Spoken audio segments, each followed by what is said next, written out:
ወታደራዊ አቋም እንመለሳለን። የሀገሪቱን ወታደራዊ አቋም ቅድም ከነበረውና አሁን ወዳለው እንመለሳለን። ብልጽግና በርካታ ነገሮችን ያነጻጽርና ያነሳል። ወታደራዊ ደረጃችንን ስንመለከት ብዙ ትጥቅ ታጥቀናል፣ ተተኳሾች አምርተናል፣ እንዲሁም ድሮንና ጥይት ጭምር ማምረት ጀምረናል የሚለውን ነገር ስንመለከት ነበር የነበረው ሰሞኑን። ኢትዮጵያ ያላትን ወታደራዊ አቋም ቅድም አንተ ስትገልጽ ከኢትዮጵያ አልፎ ለሌሎች አፍሪካ ሀገራትም ወታደር የምትልክና ዋስትና የሆነች ሀገር እንደነበረች ነው ስትገልጽ የነበረው። ዛሬ ያለውን የሀገሪቱን ወታደርና ቁመና ወይ ደግሞ የሀገሪቱን የጦር ሰራዊት ቁመና በምን መንገድ ነው የምትመዝነው? ምን ደረጃ ላይ ነው? የኢትዮጵያ ስቴት ዋር ሜኪንግ አቢሊቲ በጣም ትልቅ ነው። ለጦርነት ሰዎችን የማንቀሳቀስ አቅም በጣም ትልቅ አለው። እሱን አንደርስታንድ ማድረግ አይቻልም። በአሁኑ ጊዜም ፕሮባብሊ በመቶ ሺዎች ያሉ ወታደሮች አሉ በመከላከያ ስር። ከመከላከያ ውጭ በተለያየ አደረጃጀቶች አሉ። በመንግስት ስር ፕሮባብሊ ወደ 2 ሚሊዮን የሚሆን ወታደር እንዳለ ነው የሚገመተው። በፖሊስ በሚሊሻ የታጠቀ ኃይል ማለት። ከዛ ውጭ ደግሞ ቲዲኤፍ፣ ፋኖ፣ ኦኤልኤ ሌሎችም ደግሞ የራሳቸው ኃይል አለ። ኢትዮጵያ ውስጥ አሁን ያለው የታጠቀ ኃይል የጠመንጃ ችግር አይደለም፣ የጥይት ችግር አይደለም። ኢትዮጵያ ውስጥ ያለው ይሄን የኛ ሰው መረዳት አለበት። መንግስት ውስጥ ያሉት ከመንግስት ውስጥ ውጭም ያሉት አሁን ኢትዮጵያ ውስጥ ያለው ችግር የወታደር እጦት አይደለም። አይታችሁ እንደሆነ አሁን በየወሩ ከብር ሸለቆ፣ ከጦል ላይ፣ ከኡርሶ በየወሩ በየሁለት ወሩ በሺዎች ወጣቶች ይወጣሉ። ኢትዮጵያ 130 ሚሊዮን በላይ ህዝብ እንዳላት ይገመታል። ከዚህ ውስጥ አብዛኛው ወጣት ነው። ከ130 ሚሊዮን ውስጥ 10% ራሱ በወታደር እድሜ ውስጥ አለ ብትለው ከ18 እስከ 25 ምናምን ባለው ብትወስደው ራሱ we are talking over 10 million 30 million people በጣም ትልቅ ኃይል ነው። በጣም ትልቅ እንትን ነው። በዛ ላይ ስራ አጥነት የለም፣ ስራ የለም፣ ከፍተኛ የስራ አጥነት አለ። ትምህርት ቤት እየገባ አይደለም። በከፍተኛ ደረጃ 3% 4% ነው 5% ነው እያለፈ ያለው። ያለፈው ራሱ ከዩኒቨርሲቲ ወጥቶ ስራ አያገኝም። ሰው ወታደር የሚገባ ሰው አጣጣ። ዛሬ ማንም ሰው ካምፕ ቢከፍት ኢትዮጵያ ውስጥ ወታደር ይመሰርታል። ያ ችግር አይደለም፣ ያ አይደለም ችግሩ። የወታደር ቁጥር ችግር ያ አይደለም ችግሩ። እንዳውም የወታደር መብዛት ኢትዮጵያ ችግር ፈጥሯል። ምክንያቱም ዲስኦርጋናይዝድ ቫዮለንስ በተረጋጋ ፖለቲካ የማይመራ በተረጋጋ ፖለቲካዊ ተቋም የማይመራ ኢንስቲቱሽናላይዝድ ያልሆነ ኢንስቲቱሽናል ኦርደር የሌለው ቫዮለንስ ዲስትራክቲቭ ነው። ሀገር ያፈርሳል፣ ሀገር አይገነባም። አንዱ እሱ ነው። ሁለተኛው ከዚሁ ጋር ተያይዞ ለምንድን ነው መከላከያ አማጽያኑን ማሸነፍ ያልቻለው? አማጽያኑን ማሸነፍ አልቻለም። ያልቻለው ቁጥር ስላጣ፣ ጥይት ስላጣ፣ ጠመንጃ ስላጣ አይደለም። የአብይ ሆመቾ ላይ ኤክስፖርት ጀምራለሁ የሚለው ውሸት ተውና እውነት እንኳን ብትል የኢትዮጵያ መከላከያ ኃይል ችግሩ የትጥቅ ጦት አይደለም፣ የፐርፐዝ ማጣት ነው። የፖለቲካው አለመረጋጋት ወታደሩን በጣም ገፍቶታል። ለምንድን ነው ኦሮሚያ ውስጥ እኮ መከላከያ ወለጋ ሲገባ መሮቆ ገና ጊዳሚ አካባቢ ጠረፍ ላይ ነበር፣ ሱዳን ጠረፍ ላይ ነበር። ከዛ ገፍቶ እስከ ሱሉልታ እንዴት ሊደርስ ቻለ የሚለውን ወይ ደግሞ አማራ ክልል ውስጥ አማጽያኖቹ በቁጥር በልጠውት አይደለም፣ በትጥቅ በልጠውት አይደለም፣ ለምን ነው መደምሰስ ያቃተው ብለህ ማጠየቅ መቻል አለብህ። because proper counter insurgency strategy የለም። counter insurgency ጸረ ሽምቅ ሶስት ኮምፖነንቶች አሉ፣ ፖለቲካዊ፣ ኢኮኖሚያዊና የጸጥታ ወይም ወታደራዊ። መከላከያ የሚመጣው አንዱን ለማስፈጸም ነው፣ የጸጥታ እርምጃ ለመውሰድ ነው። የጸጥታ እርምጃ ብቻውን በቂ አይደለም። ከአማጺው ጋር ኮምፒቲቲቭ ሊሆን የሚችል የፖለቲካ ዲስኮርስ የፖለቲካ ናሬቲቭ መኖር መቻል አለበት።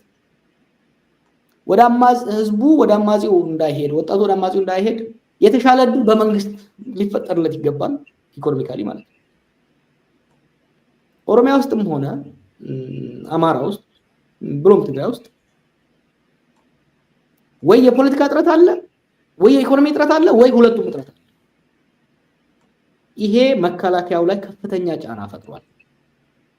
በተለይ ደግሞ የመንግስት ገዢ ትርክ እነ ዳንኤል ክብረት ያነሱታል ፕሮፐር ግን ፍሬም ማድረግ አልቻለም።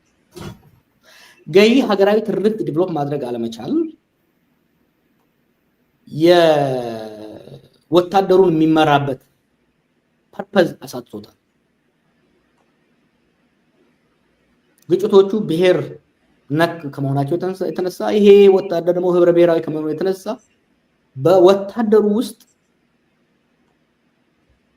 ሲፕ እያደረገ እየገባ እያዳከሙ ነው። ለመጀመሪያ ጊዜ እኮ ነው በታሪካችን አማጺያን በተለይ ደግሞ ኮንቬንሽናል ጦር ላይ ሳይደርሱ ኮንቬንሽናል ፋይቲንግ ካፓሲቲ ላይ ሳይደርሱ በመቶዎች የወታደሮችን እየማረኩ ዲስፕሌይ ማድረግ የተያየ ነው በቅርብ እኮ ነው። ወያኔና ሻዕቢያ ድሮ የደርግን ወታደር በዚህ ደረጃ መማረክ የቻሉት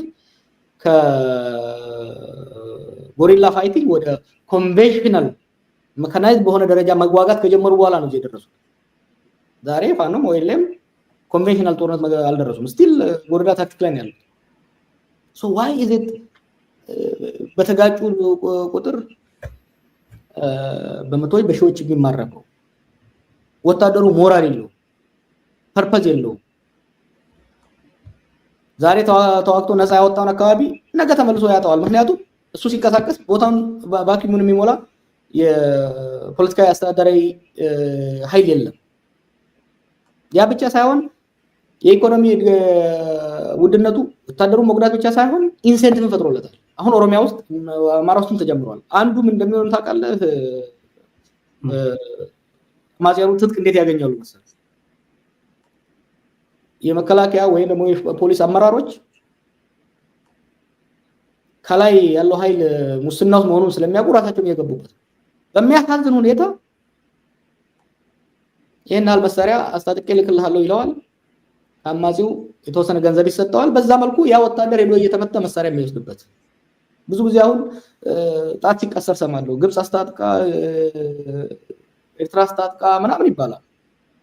በአሁኑ ጊዜ የኢትዮጵያ አማጺያን የውጭ ኃይል ምንም እኮ ድጋፍ አያስፈልጋቸውም። because the state at the lowest level does not exist. የመንግስት አስተዳደራዊ መዋቅር በቀበሌ በወረዳ ደረጃ የለም። ያ ብቻ አይደለም።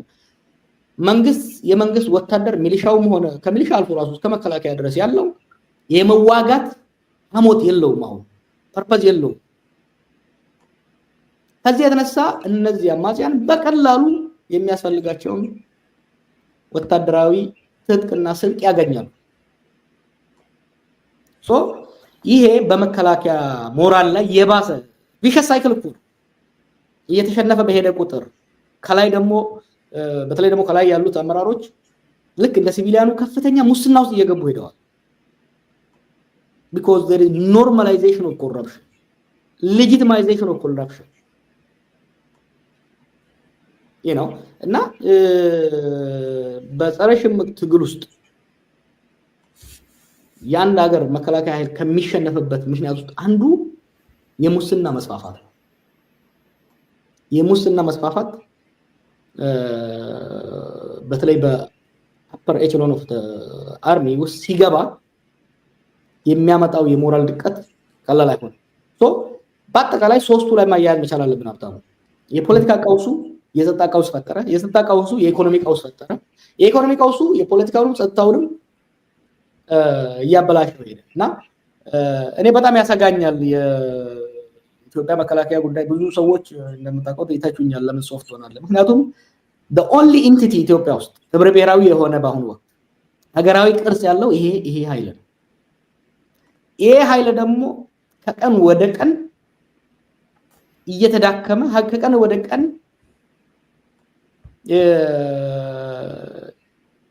እየመነመነ ነው። አቅሙ እየመነመነ ነው ይያለ ቁጥሩ አይደለም ያልኩት አቅሙ ተቋማዊ አቅሙ እየተዳከመ ነው እየሄደ ያለው። ይሄንን ደግሞ እኔ አይደለም እኔ ብቻ ብለው አይደለም። ይሄን እኮ መከላከያዎች በደንብ ይረዱታል። አይተን እንደው ጀነራሎቹ እየወጡ አሁን አስፈራርታቸው ዝም አስባሏቸው መሰለኝ ግምገማ ባደረጉ ቁጥር ከላይ ባለው የሚሊተሪ ካውንስልም ሆነ አሁን አክቹዋሊ ሰሞኑን አይ ቲንክ ስብሰባ ላይ ነው ያሉት ሆፕፉሊ they will come up with something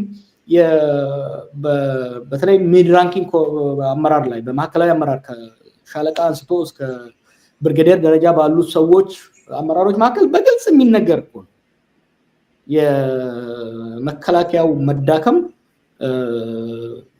የአንድ ሀገር መከላከያ የሀገር ህልውና የመጨረሻው ምሽግ ነው።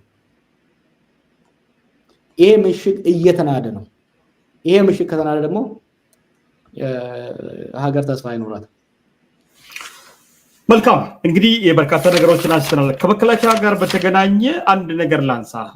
አንተም ባነሳው ምናልባትም ህብረ ብሔራዊ ሆኖ ምናልባትም በዛች ሀገር ውስጥ በርካታ ሰዎች መከላከያን ቢፈርስም ጣጣ የለብንም እንደውም ወንጀለኛ ሰራዊት ነው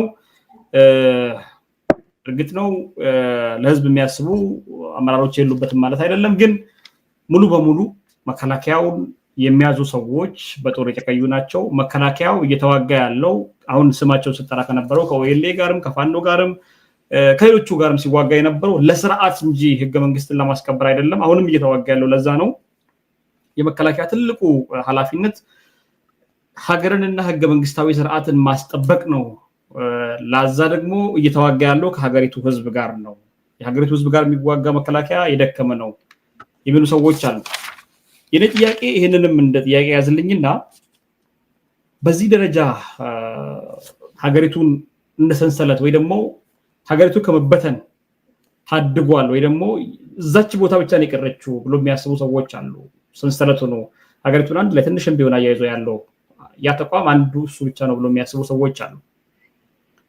ይሄ ተቋም በዚህ ደረጃ መሄድ ከሆነ ቀጣይ የሀገሪቱ ዕጣ ፈንታ ምን ሊሆን ይችላል? ያንተ ፖለቲካዊ እይታ ምንድን ነው በዚህ ጉዳይ ላይ? ሎክ ቅድም እንዳልኩህ የመጀመሪያ የመጨረሻው ምሽግ የሚባለው ለዚህ ነው። የጀርባ አጥንት ነው ለአንድ ሀገር የሴኩሪቲ ሴክተሩ በተለይ ደግሞ ጦሩ ማለት ነው። ይሄ ጦር ደግሞ እንደ ተቋም እየተሸረሸረ እየሄደ ነው ያለው። አገን ቁጥሩን አይደለም እያለው ያልኩት እስከ 500,000 አለን ነው የሚሉት ሊሆን ይችላል። ኢንፋክት 1 ሚሊዮን ወታደርም ሊኖረው ይችላል። ቀላል ነው ሞቢላይዝ ማድረግ። ትልቁ ቻሌንጅ ተቋም አየ ሶፍትዌር እና ሃርድዌር አለ። ወታደሩ ሃርድዌር ነው። ወታደርና ትጥቅ ሃርድዌር ነው። ሶፍትዌሩ ኢንዶክትሪኔሽን ነው። የዛሬ ኢትዮጵያ መከላከያ ለምን ነው የሚዋጋው? በተለይ ደግሞ መከላከያ ሲመሰረት አላማው ፕራይመርሊ ከውጪ የሚመጣ ጥቃትን ለመከላከል ነው። ሀገርን ከአደጋ ለመከላከል ከውስጥ ደግሞ ከሎካል ሴኩሪቲ ከኖርማል ሴኩሪቲ ኃይሉ የወጣ ቻሌንጅ ሲመጣ ነው ኢንተርቪን የሚያደርገው። አሁን ዛሬ ያለው መከላከያ ግን ፕራክቲካሊ ኦሮሚያና አማራ ክልሎችን የሚያስተዳድረው መከላከያ ነው። በነገራችን ላይ ትግራይንም እኮ እያስተዳደረ ያለው የመከላከያ ጀነራሎች ናቸው። የኢትዮጵያ መከላከያ ኃይል የዛሬ 7 ዓመት በፊት የነበረው የኢትዮጵያ መከላከያ ኃይል ፕራክቲካሊ የጸጥታን፣ የአስተዳደራዊን፣ የእርዳታ መከፋፈልን፣ የናሽናልን ስራን እየሰራ ነው ያለው ኢትዮጵያ ውስጥ። ትግራይ ውስጥ ቲዲኤፍ በለው እንጂ እነሱም መከላከያዎች ናቸው። አማራ ውስጥ፣ ኦሮሚያ ውስጥ ሶስቱ ክልሎች የሀገሪቷ 2/3 በላይ ናቸው። በቆዳ ስፋትም በህዝብ ብዛት መከላከያ ለዚህ የተደራጀ ተቋም አይደለም። መከላከያ የድጋፍ ስራ ነበር ለአስተዳደራዊም ሆነ ለሎካል ሴኩሪቲ ከአቅማቸው በላይ ሲሆን በተፈጥሯዊና ሰው ሰራሽ አደጋ ሲፈጠር፣ ሰው ሰራሽ ማለት ለምሳሌ ከአቅም በላይ ሆነ አመጽ ሲፈጠር ለሾርት ታይም ይመጣል። ሰው ሰራሽ ጎርፍ፣ ሌሎች አይነት ነገሮች ሲመጡ አሁን ግን for last 5-6 years ጦሩ ከህዝብ ውስጥ ገብቶ መጋጨቱ ብቻ አይደለም፣ ማለቂያ የሌለው ጦርነት ውስጥ ነው። ኦሮሚያ ውስጥ ለ6 ዓመት፣ አማራ ውስጥ ላለፉት 2 ዓመታት 20 ወራት ያ ትግራይ ውስጥ አሁንም ኖ ፒስ አይነት ሁኔታ ነው ያለው፣ ግን ስቲል ስታንድ ባይ ያለበት ሁኔታ ነው ያለው። ይሄ የተቋሙን አቅም አንደኛ ተቋሙን በጣም ቢዚ አድርጎታል፣ ሸክም አብዝቶበታል። ይሄንን ሸክም ተሸክሞ ለመሄድ ቅድም እንዳልኩ ሃርድዌሩን ብቻ ነው የተጠቀመ ያለው። ምክንያቱም የፖለቲካ ስትራቴጂ እየሰጠው አይደለም፣ የፖለቲካ አመራር እየሰጠው አይደለም።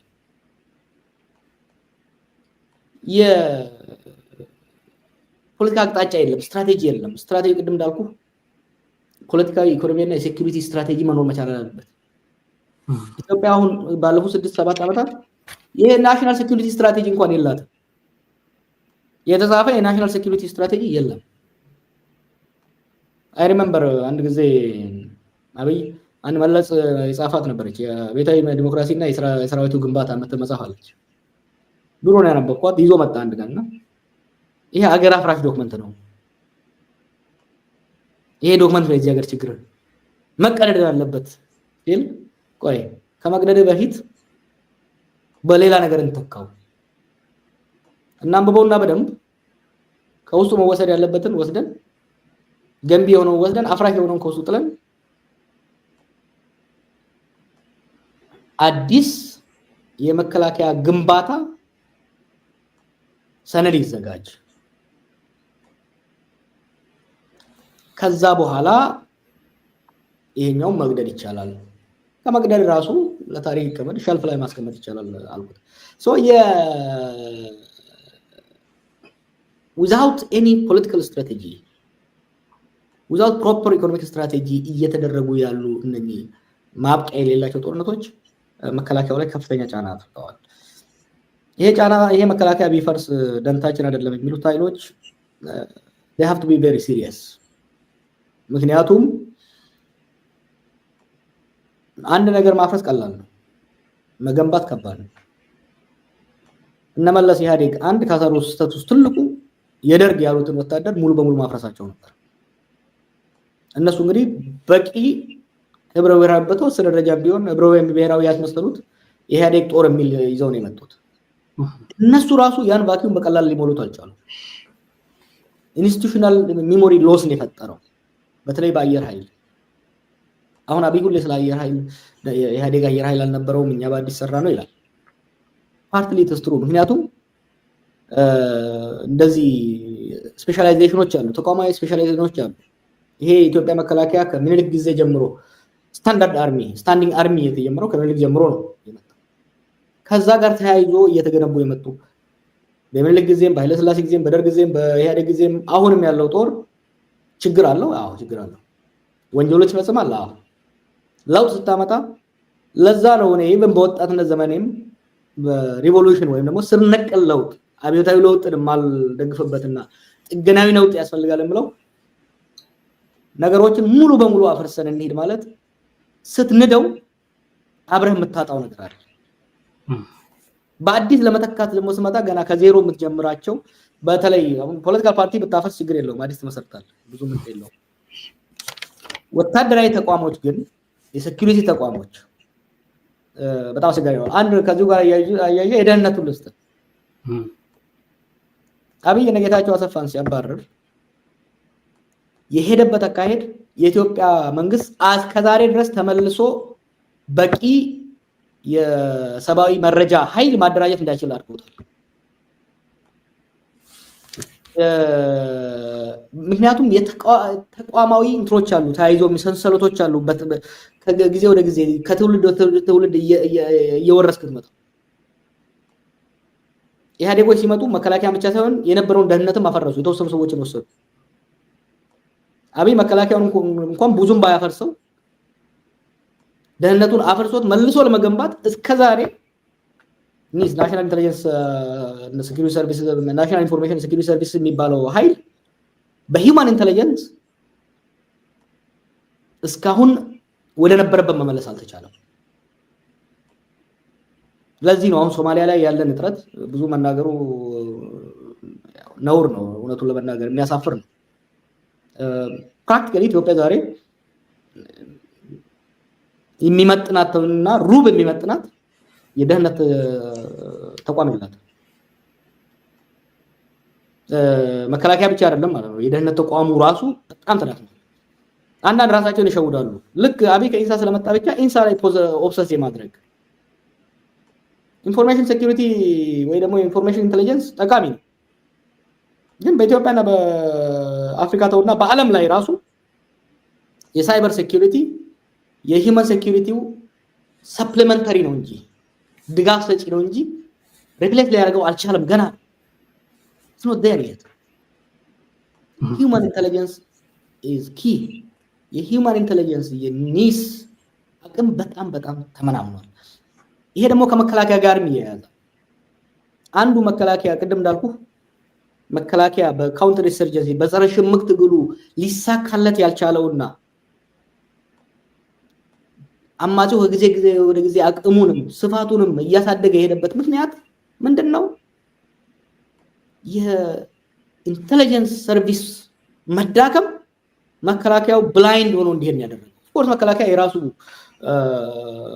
ኢንተለጀንስ ዲፓርትመንት አለው ሪሌቲቭሊ ኦኬ ናቸው ግን ከሲቪሊያን አንፃር የሚመጣው በጣም ከመዳከሙ የተነሳ they are shooting blind አየህ እና ይፍረስ የምንለው ነገር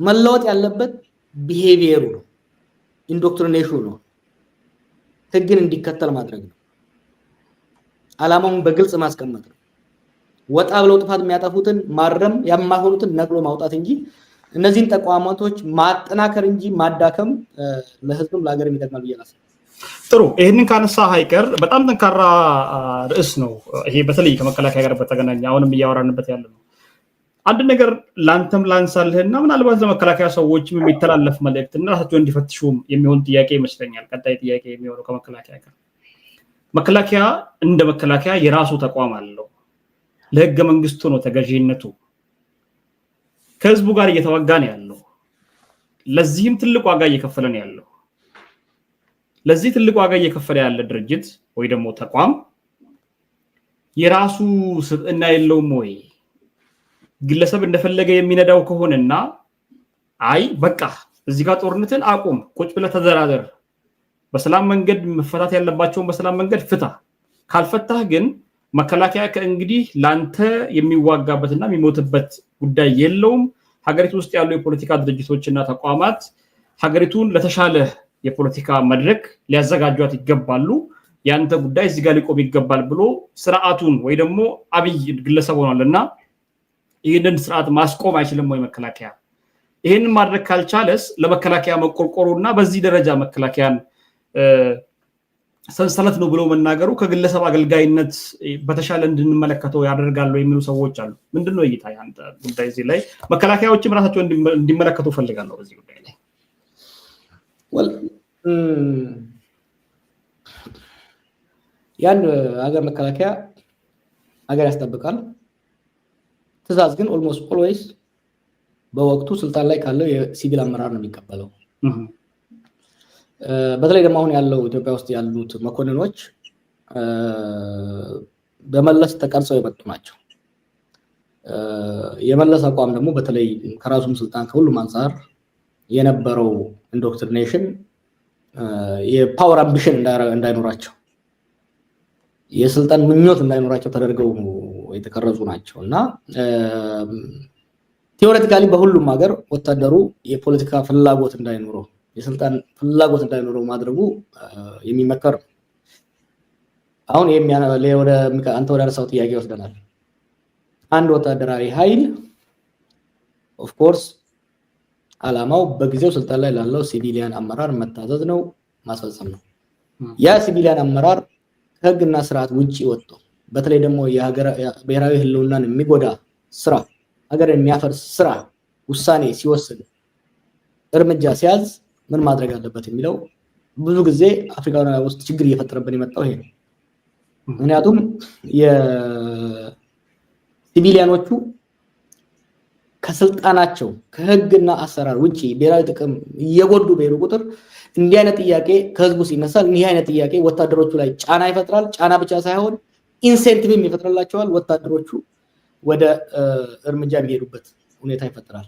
ኢትዮጵያ ውስጥም ይሄን ጉዳይ አጀንዳ ሆኖ መምጣቱ ወታደሮቹ ላይ ጫና እየፈጠረ ነው። ምንም ጥያቄ የለውም። sooner or later they will be forced to take action። በዲሞክራሲ እንደሚያምን በሲቪሊያን አመራር ሲቪሊያን ኮንትሮል ኦፍ አርምድ ፎርስስ እንደሚያምን ሰው አድቮኬት ባላረግም ኢኔቪታብል እየሆነ እየመጣ ነው ያለው። ምክንያቱም ይሄ ወታደራዊ ኃይል ኦቨር ስትሬችድ ሆኗል። ከራሱ ህዝብ ጋር እንዲዋጋ ተደርጓል። የወታደራዊ ስራ በተጨማሪ ከፍተኛ የሆነ የሲቪል ስራ እንዲሰራ እንዲሸከም ተደርጓል።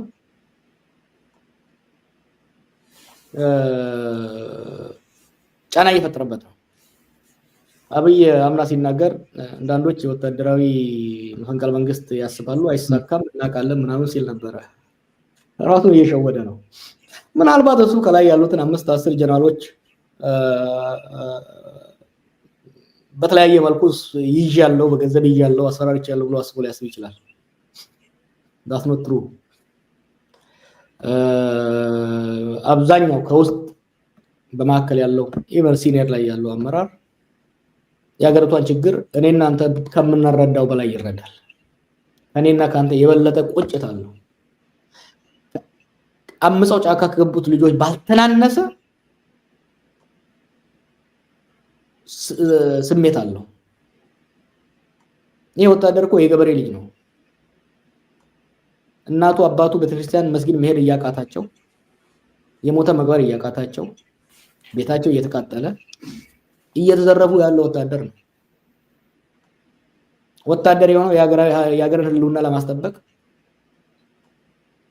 የሀገር ደህንነት ለማስጠበቅ ነው። ኢንድለስ የሆነ የሀገር ቀውስ ውስጥ ሲገባ በቃ የሚልበት ደረጃ የሚመጣበት ጊዜ እየተቃረበ ነው ያለው። ያ ምን ያመጣል? በስፋት እንወያይበት የምንችለው ነው።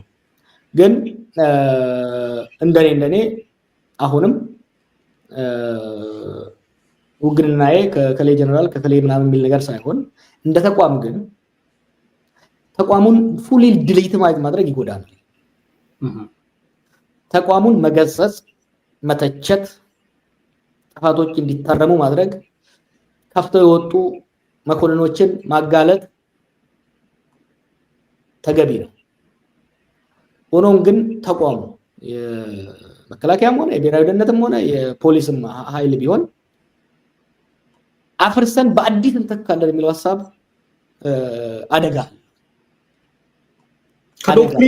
ከዶክትሪኑ ውጪ ተጉዞ ጀዋር በደንብ እንድንመለከተው የፈለኩት በደንብ አድምተን እንድናወራ በተለይም በርካታ ሰዎች ለመከላከያ ተስልባለው ጀዋር የሚሉ ነገሮችን ስለሚያነሱ ነው ይሄን ነገር በደንብ ጠንክሬ እዛ አካባቢ እንድናወራ የፈለኩት። ራሳቸው መከላከያ ራሱ እንዲገመገሙም ጭምር ነው ድጋሚ ይሄንን ነገር የምናገረውና ከዶክትሪኑ ውጪ ወጥቶ መከላከያ ለግለሰብ ታዛዥ ሲሆን እና ለግለሰብ ታዛዥ ሆኖ በሞላ ሀገሪቱ ጦርነት ሲያውጅ ግለሰብ መከላከያ እየላከ ሁሉ ነገር ሲያደርግ ይፍረስ ቢባል ምኑ ነው ክፋቱ?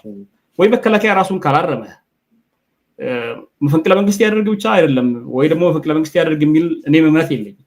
ግን ይሄንን ስርዓት ማስቆም ይችላል የሚል እምነት አለኝና ወይ ደግሞ ተላላኪ አይደለሁም የግለሰብ ተላላኪ አይደለሁም ከህግ ውጪ ነው እየሄዳችሁ ያላችሁት ብሎ አንድ ቦታ ላይ መከላከያ ካልቆመና የግለሰብ ተላላኪ ሆኖ ጦርነትን በየቦታው ሄዶ የሚዋጋ ከሆነ ለዚህ ስርዓት ይፍረስ ቢሉ እናቷ ልጇ አደባባይ ላይ የሚረሸንባት እናት ልንፈርድባት ነው ወይ?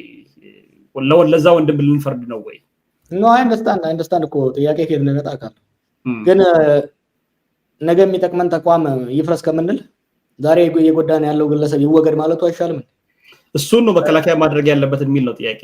so you should put it that way ያየ ምክንያቱም ይሄ ተቋም ከሚጎዳን ይፍረስ የሚለው ከተጎጂ አንፃር ስታየው it makes sense። ከሀገራዊና ከወደፊት ሊመጣ ከሚችለው አደጋ አንፃር ስታየው ግን የተቋሙ መቀጠል ከጉዳቱ ጥቅሙ ያይላል። የሚቀለው ለህዝብም ለሀገርም የሚቀለው የተቋሙ ትዕዛዝ የሚወስድበት የፖለቲካ አመራር እንዲቀየር ወይ አቋሙን እንዲለውጥ ወይ እንዲለወጥ ማድረግ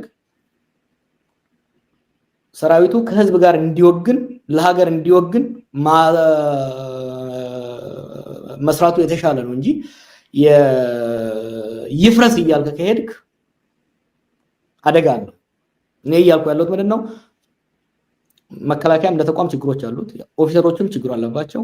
ዋናው ችግር ግን ፖለቲካው ነው፣ የፖለቲካ አመራሩ ነው።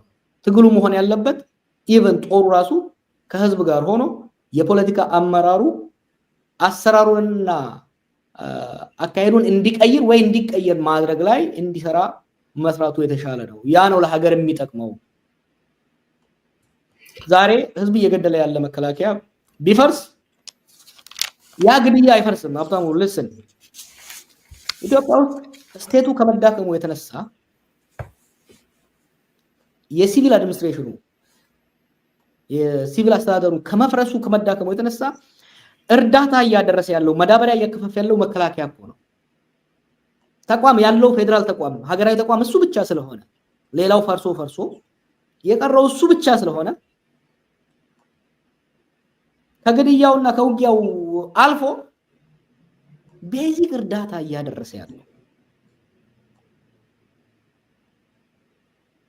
የጤና ሰርቪስ እየሰጠ ያለው ባለመለየው ነው ወታደሩ። ስለዚህ ይሄ ወታደር አንደኛ ይሄ ስራ እንዳይበዛበት የፖለቲካ አመራሩ የፖለቲካ ሲቪል አስተዳደሩ ተመልሶ እንዲቋቋም መስራት ያስፈልጋል። ይሄን ለማድረግ ሰላም ማምጣት ያስፈልጋል። ይሄ ኃይል ከፈረሰ ይቺን ስራ እንኳን ሊሰራ የሚችል ሌላ ተቋም የለም ኢትዮጵያ ውስጥ።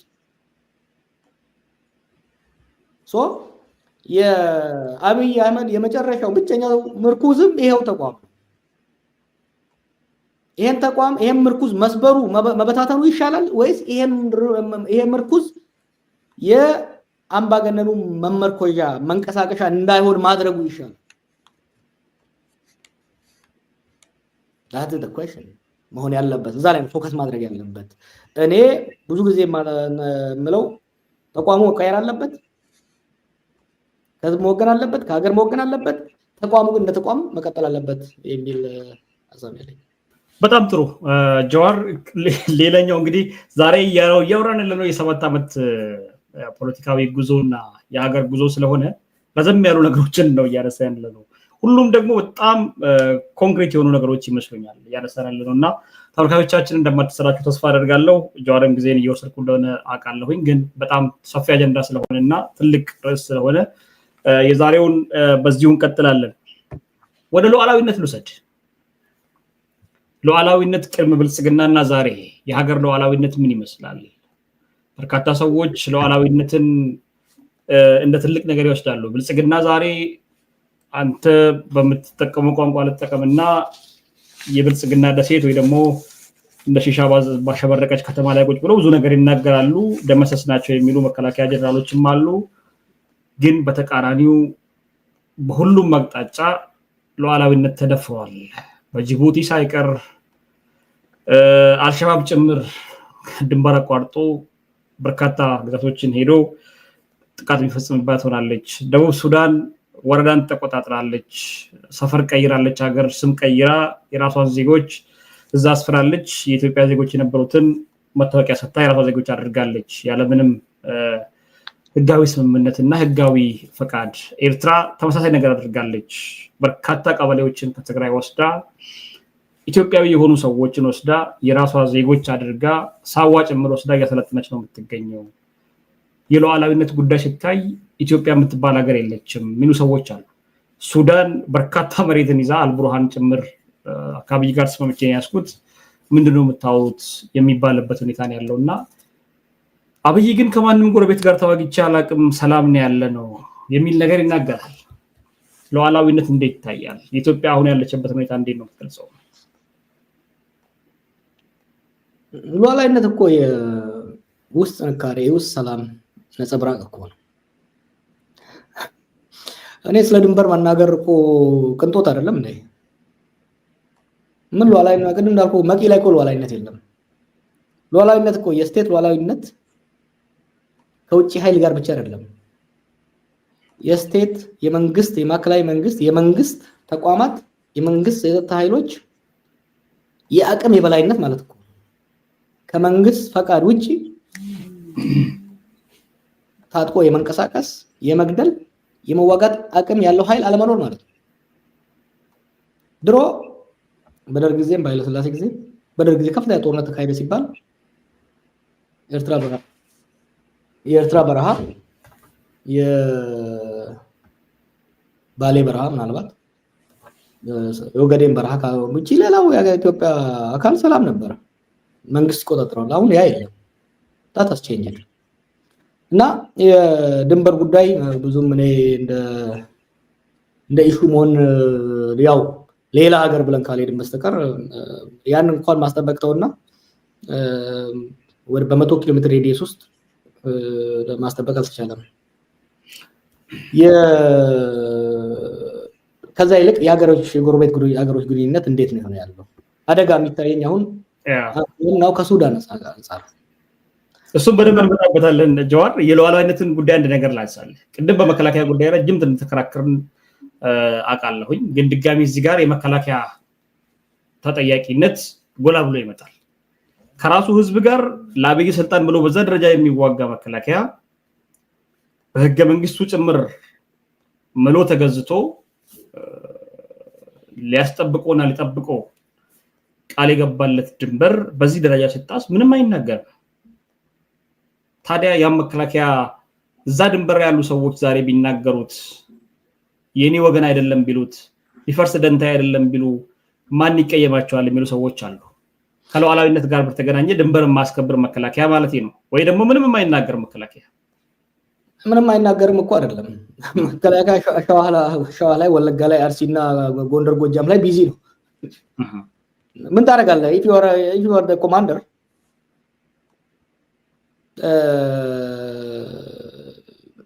መሃሉ ዳር ሆኗል እኮ ሀገር ውስጥ። so we have to be fair to the soldiers እንዴ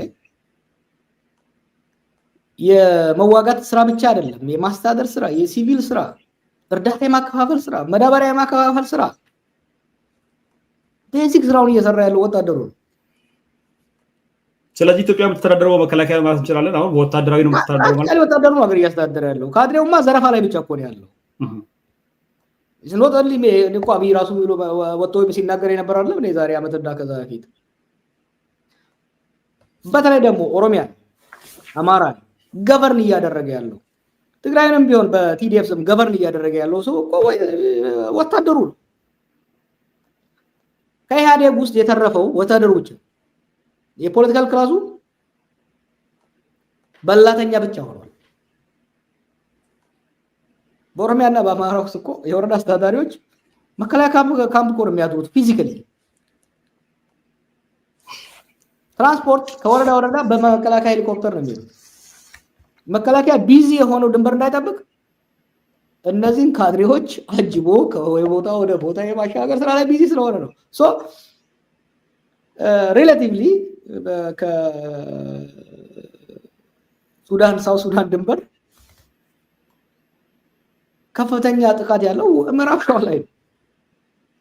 ሶ ስቴቱ ባተል የሆነ የስቴት ተቋማቱ ተዳከሙ፣ ስራ በዛባቸው እያልኩ ያለው እኮ ከዚህ አንፃር። በጣም ጥሩ። እንግዲህ መከላከያውንም ራሱን የሚፈትሽበትን ሌላ አጀንዳ ነው ላነሳ የፈለኩት። ወደ ቀጠናው ሀገራት ልውሰድ ጀዋር። ቀጠናው ሀገራት 6 ሀገራትን እናንሳ። ኬንያንም በተለይም ከኢትዮጵያ ጋር በድንበር የሚጋሩ ሀገራትን እናንሳ። ኢትዮጵያ ከነዚህ ሀገራት ጋር ያላት ግንኙነት ምንድን ነው? ቅድም ባነሳውልህ መንገድ ሁሉም ምናልባት ሱዳን፣ ሳውት ሱዳን፣ ኬንያ እንዲሁም ኤርትሪያ ቀጥታ ከኢትዮጵያ ጋር ድንበር ዘለል ጦርነት አድርገዋል። ለአብይ አግዞ ወይ ደግሞ ከአብይ ጋር ተቃዋሚ ወይ ደግሞ ምን ሙሉ በማይታወቅ ሁኔታ። ከኢትዮጵያ ድንበር ያሉት ሌሎች ሀገራት ደግሞ ሌላ ጦርነት ውስጥ ናቸው ያሉት። ሶማሊያ እንደምናውቃት ናት። ምናልባት አልሸባብ ዋና ከተማን ጭምር በጥቃት እያጣደፈ ያለበት ሁኔታ ነው የምናውቀው። ሱዳን በሁለት ኃይሎች መካከል ትልቅ ቀውስ ውስጥ ነው ያለችው። ቀጠናውን እንደምመለከት ስለፈለኩ ነው። ሳውት ሱዳን ምክትል ፕሬዝዳንቱ ታስሮ ሌላ ጦርነት እየተደረገ ነው የሚገኘው እዛ አካባቢ። የቀጠናው ሀገራትና ኢትዮጵያ ከነዚህ ሀገራት ጋር ያላት ሁኔታ፣ ኢትዮጵያ ያለችበት ሁኔታ እንዴት ነው ሊገለጽ የሚችለው? ወዴትስ ነው ሊያመራ የሚችለው? ቀጠናው እንዴት ነው የሚታየው? ተጋላጭነታችን በጣም ሀይ ነው።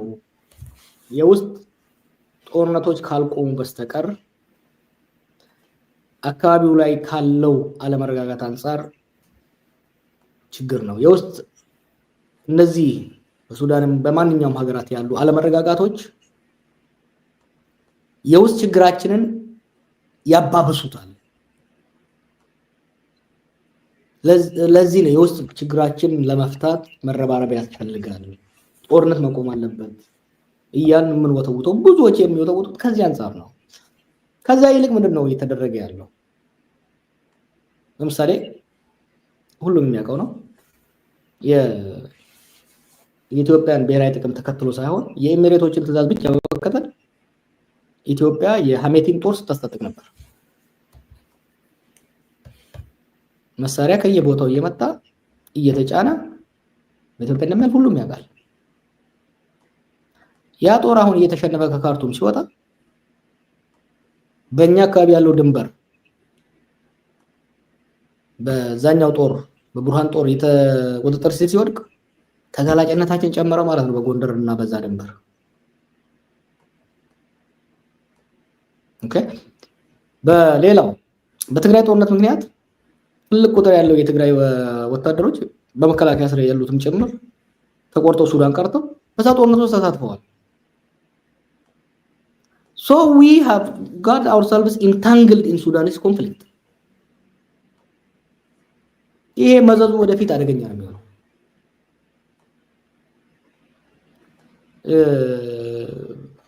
ከቅድም እንዳልኩ ደግሞ ከሌሎች ሀገራት አመራሮች ጋር ያለው ቁርሾና ግለሰባዊ ሽኩቻ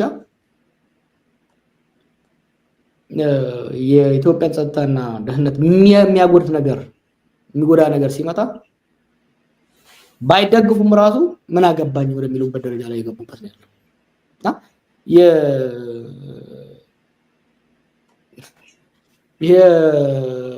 አሁን ብዙ ጊዜ እንትን ይላሉ።